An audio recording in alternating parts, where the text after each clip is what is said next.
Si Raymond muna, ayan Ang, ano ang latest sa Senado naman? Age restriction para sa mga violenteng video games dapat daw lalo pang higpitan, ayon yan kay Senator Loren Legarda. RH29, Raymond Adpaas, Laki Raymond.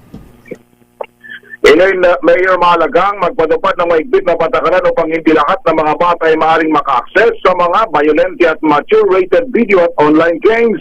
Ito ang paniniwala ni Senator Loren Legarda kasunod ng hinihikay na Senate Bill No. 1955 o ang Proposed Children Safety and Social Media Act.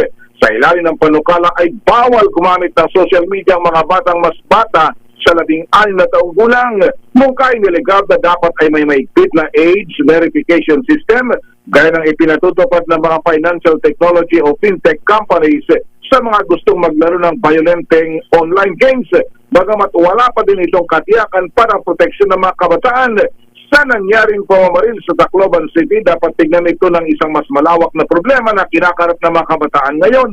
Para kay Legarda, isang bahagi lamang ang problema sa social media at video games. Ibinahagi nito ang isang pag-aaral ng Journal at Pediatric Healthcare na ang pagiging violente ng mga kabataan ay konektado sa mas malalim na kabiguan ng sistema upang protektahan ang mga kabataan. Maaaring sila'y nakaranas ng trauma, depression, anxiety at suicidal ideation.